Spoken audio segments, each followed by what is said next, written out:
Hi all, Martyn at Flicking Feathers again today, and I'm tying this Leggy golden olive bumble. It's quite an old pattern, predates cripplers and all that by a long time, but it's a great top dropper for a big wave and it'll work, you know, it works all over really. Good fly for Ireland, certainly, but also up like the Hebridean lochs and all that, the leggy flies are quite popular, and I'm sure it'll travel quite well to other places. As always, I'll put a materials list in the description, along with a link to the Patreon page for anyone that wants to support the channel, get access to the members only content, and be entered into the giveaways. You'll also now get access to the monthly Zoom sessions as well if you wish to join them. Or just subscribe, hit the bell button so you get notified of the new videos. That's all, I appreciate it. So I've got my hook and my vise. It's a size 10 Kamasan B175. I would say 8s and 10s primarily for these. You can go smaller if you want, but it sort of defeats the purpose of the leggy fly in my opinion. I've just started some brown uni in 8/0. And I'm going to tie in my hackles at the start here. So at the front, sort of normal for a bumble, we're going for blue jay, and you can get a fair amount of it here. Don't be shy with your bunch, stripping it from your hackle. And I mean, it will depend on how good the feathers are that you have, what you get out of one. I've got a decent wee bunch there.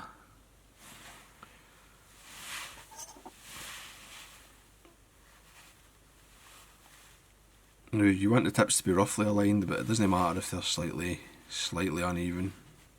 I think it just sort of adds to the overall effect of the fly actually. So switching hands, and I'm just going to trim away all the curly bits that were attached to the shaft of the feather. And you'll see I've taken my thread sort of halfway down and I've come back and I'm at an eye length behind the eye, maybe slightly more. And I'm just going to offer these in and sort of take a very gentle wrap and just push them and let the thread follow them around. Being careful not to move the thread forward to the eye. Right, just going to check that. That seems to be pretty good coverage. So if I pull them back at this stage, you can see there's still that clear space. Right, that's really important. It'll make your life so much easier, and this will help you fix your proportions. And the length of that is about the length of the hook, right? The stuff that's sticking out the front. And I'm winding back now towards the bend. I'm just going to get all that in, nice and secure. And then I'm going to get a red breast feather from a golden pheasant. You don't need a really big one. One of the sort of smaller ones up near the top of the breast is ideal. Strip away the waist, and you want to come now.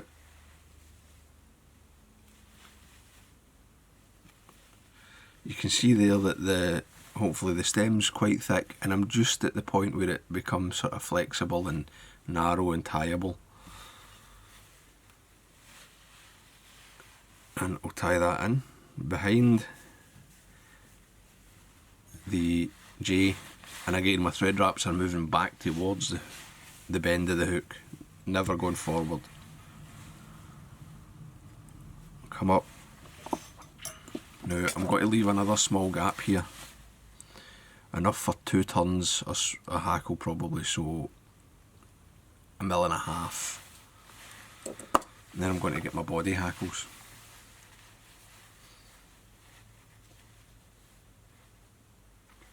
Just a golden olive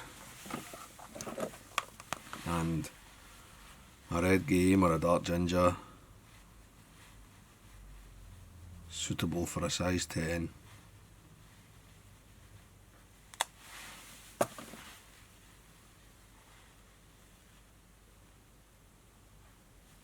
Get these both. I'll line up the tips of the hackles.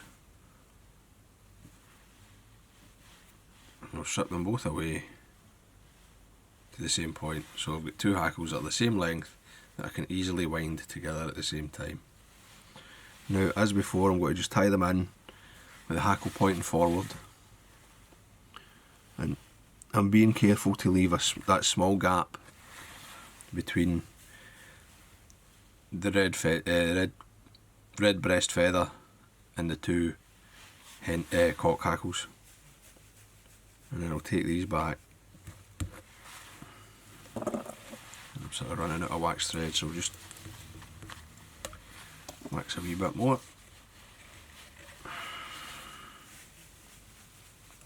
And I'll take my thread all the way to the back.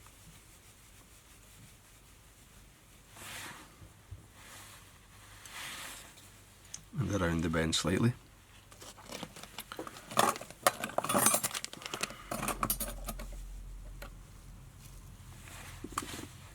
The tag on this is just a flat gold tinsel.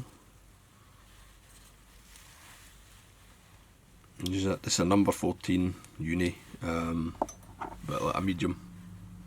It's fine. So I'm going to tie it in with the silver facing out. I'll come up. Now some folk only like a really wee tag, like a couple of turns. I like it to be a wee bit longer than that. I want it to be, you know, if you're putting a tag in, it's an attracting point, it's a flashy point, you want it to be seen. A wee bit of super glue. Now, got a wee bit much there, so I'll just touch it, just take away any excess, and then I'll quickly come up, slightly overlap the turns, and that will carry the glue all the way around the hook shank as the tinsel's wrapped, and it will make it much tougher, much more durable than just the tinsel and the unglued thread. Trim away the waste, just tidy that up. Tail is golden pheasant crest.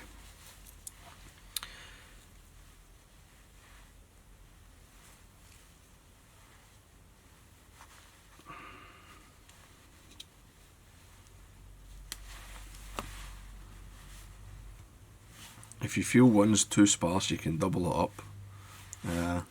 It's up to yourself. But I want it a decent length. Let length of the hook really out the back. Catch that in.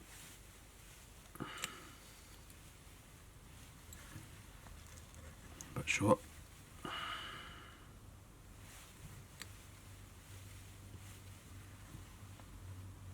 That's better. I mean, you can always adjust. Just don't like that feather actually. But get another one. If you don't like something, remember always go back, because if you're not happy, you're not happy. If you can live with it, fine, but that's nicer. Nicer curve on this one. So same thing about the hook.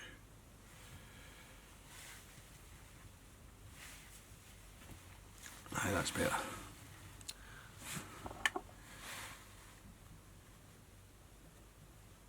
Trim away your waist. Just continue forward.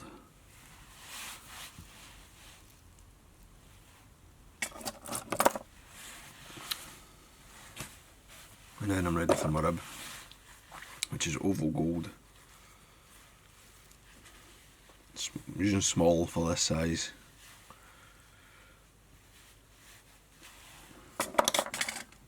It's already cut, that'll do. So on the way back down, I'll just tidy up.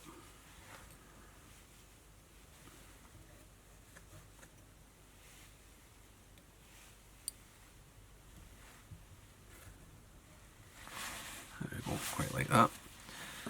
And then the body's just golden olive seal fur. You can use another material if you don't like using seal fur, but seal fur does give you the best flies, the best wet flies anyway. It's a great material.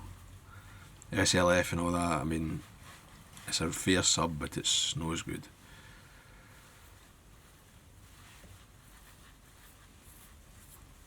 So get the dubbing on, just slide it up. And then just come forward, make a nice body.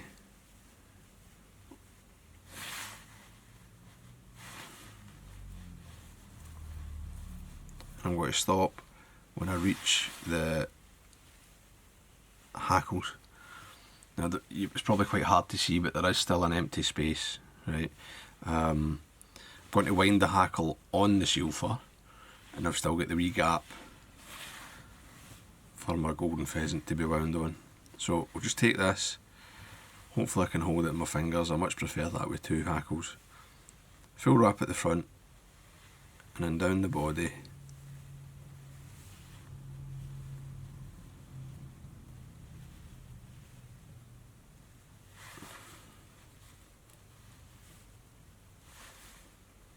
As always, like 3 or 4, maybe 5. Up to you really. When you get to the back, catch it with your rib.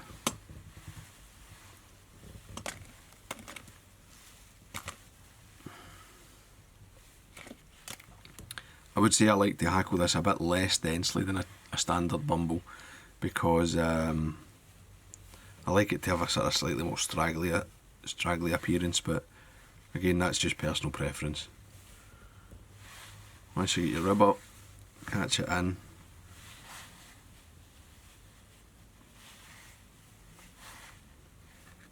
2 or 3 turns.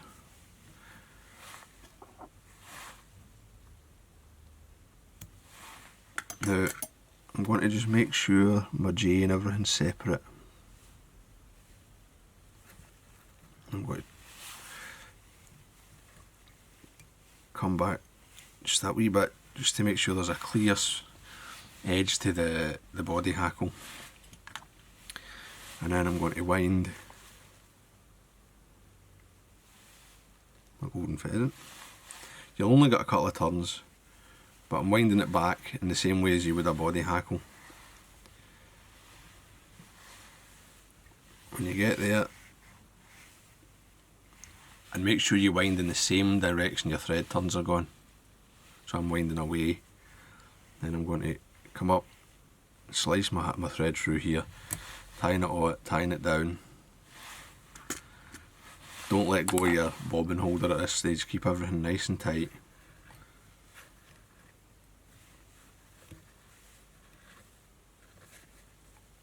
Sweep that back, skip your thread to the front. Now if you can find the tip of that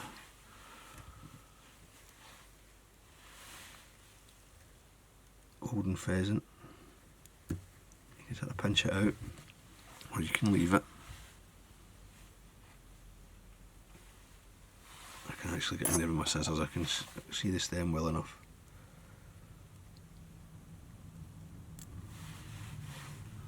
Just cut that though, don't cut anything else.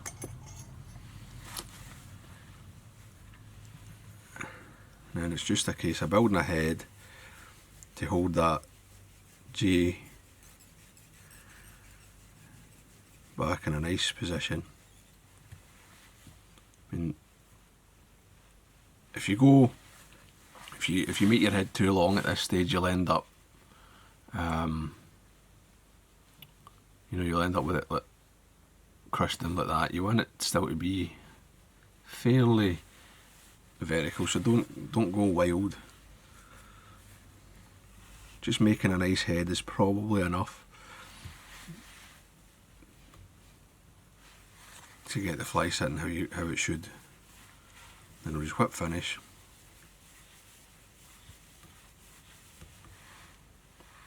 Again, using the whip finish to help form the shape of the head.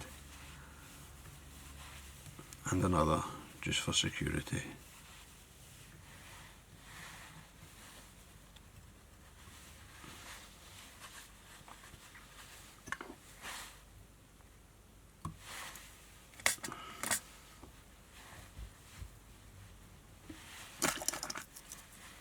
Get your rub with the Velcro. I just free any trapped hackle fibres and bring the dubbing into the body hackle. Snap them away. And there you go.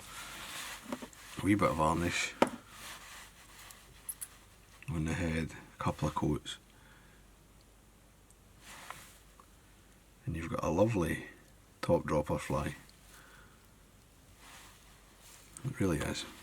So it's a very nice fly. It works very well too.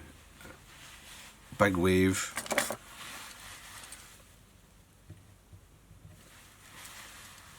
You know, it's the golden olive's quite bright. It transmits light well.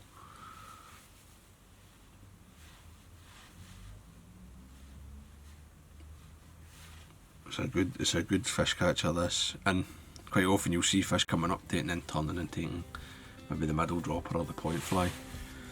But there you go, that's the Leggy golden olive bumble.